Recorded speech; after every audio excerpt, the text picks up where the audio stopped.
নমস্কাৰ, মই ৰাকেশ দাস। আজি আলোচনা কৰিব বিচাৰিছোঁ আপুনি আপোনাৰ সামাজিক পৰিচয় কেনেকৈ বনাব বা আপুনি সমাজখনৰ লগত নিজকে কেনেকৈ জড়িত কৰিব। আজি ইয়াৰ ওপৰত আজিৰ এই ভিডিঅ'টোত আলোচনা কৰিব বিচাৰিছোঁ। আজিৰ এই ভিডিঅ'টো বিশেষকৈ নতুন প্ৰজন্মৰ যিসকল উঠি অহা ল'ৰা ছোৱালী আছে আৰু যিসকল ব্যক্তিয়ে নিজকে সামাজিক ব্যক্তি হিচাপে নিজৰ পৰিচয় বনাম বুলি ভাবিছে, মই তেখেতসকলক সহায় কৰিবৰ কাৰণে আজিৰ এই ভিডিঅ'টো মই প্ৰস্তুত কৰিছোঁ। মই কথাখিনি একেবাৰে সহজ আৰু সৰল ভাষাত ক'ম। আজিৰ এই ভিডিঅ'টো বনোৱাৰ কাৰণ হ'ল মোৰ আগৰ ভিডিঅ'খিনিত দুই এজনে মোক কমেণ্ট কৰিছে যে মই সামাজিক কাম কৰিব বিচাৰোঁ, কিন্তু মই কেনেকৈ আৰম্ভণি কৰিম, কি কাম কৰিম, মই কথাবোৰ বুজি নাপাওঁ আৰু মই কৰিম বুলি ভাবিয়ে থাকোঁ, কিন্তু মোৰ সমাজখনৰ লগত মই জড়িত হ'ব পৰা নাই।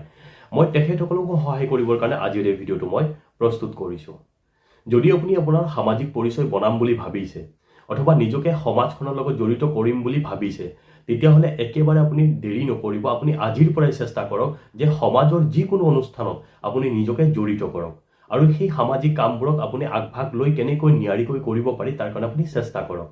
কেতিয়াও এনেকৈ ভাবিব নালাগে যে সেই সামাজিক অনুষ্ঠানত মোকতো কোনেও মাতা নাই, মই গ'লে বেয়া পাব নেকি। এনেকুৱা ধৰণৰ যদি প্ৰশ্নবোৰ আপোনাৰ মনত অনবৰতে চলি থাকে, তেতিয়াহ'লে আপুনি কেতিয়াও সমাজখনক আপুনি এগৰাকী ভাল সামাজিক ব্যক্তি হ'ব নোৱাৰিব।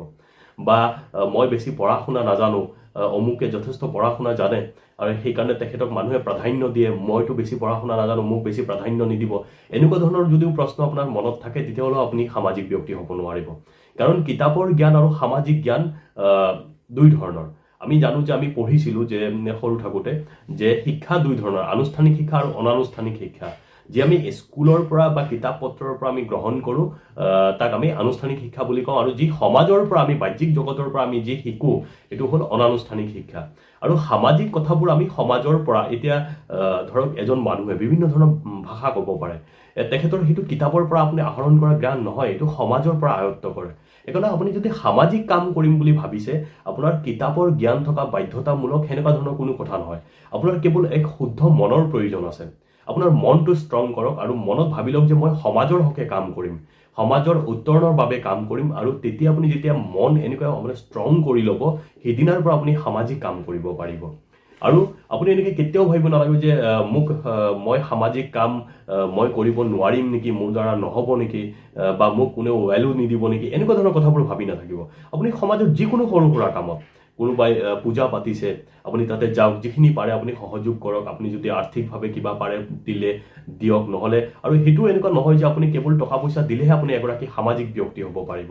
আপোনাৰ যদি আপুনি টকা পইচা দি পেলাই মানুহৰ মন জয় কৰিম বুলি ভাবিছে, তেতিয়াহ'লে আপোনাৰ টকাকহে মানুহে ভাল পায়, আপোনাক ভাল পোৱা নাই। আৰু এগৰাকী যদি আপুনি ছ'চিয়েল মানুহ হ'ব বিচাৰিছে, বিভিন্ন জাতি জনগোষ্ঠী সমাজত বসবাস কৰে, তেখেতসকলৰ যদি মন জয় কৰিব বিচাৰিছে বা তেখেতসকলৰ মনত যদি আপুনি স্থান দখল কৰিব বিচাৰিছে, তেতিয়াহ'লে আপুনি সামাজিক কামবোৰ কৰিব লাগিব। কোনোবাই পূজা পাতিছে, আপুনি তাতে যাওক। কোনোবাই নামঘৰত কিবা অনুষ্ঠান পাতিছে, তাতে যাওক আপুনি। বা কোনোবাই যদি আপুনি ক'ৰবাত বিয়া অনুষ্ঠান চলি আছে, তাতে যদি আপুনি কিবা পাৰে আৰ্থিকভাৱে হওক বা শাৰীৰিকভাৱে, মানসিকভাৱে আপুনি সহযোগ কৰক। বা ক'ৰবাত শ্মশানত কোনোবা মানুহ ঢুকাইছে, তাতে যদি আপুনি পাৰে যাওক।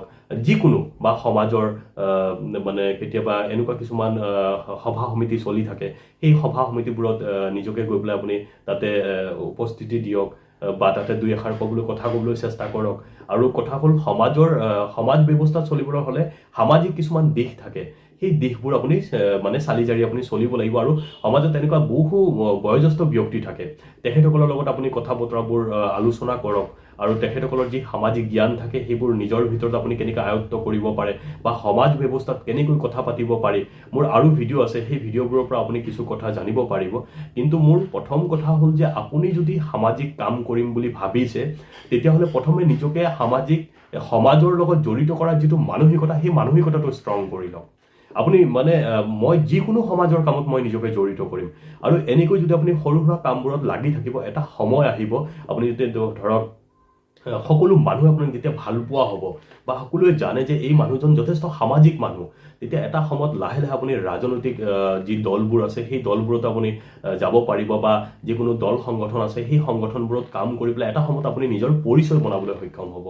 ইয়াৰ কাৰণে এটা বস্তুৰে প্ৰয়োজন আছে, এইটো হ'ল শুদ্ধ মানসিকতা, ভাল মানসিকতাৰ প্ৰয়োজন আছে। আৰু আপোনাৰ মনত যদি এনি টাইম নিগেটিভ কথাবোৰ চলি থাকে, তেতিয়াহ'লে আপুনি সামাজিক কাম কৰিব।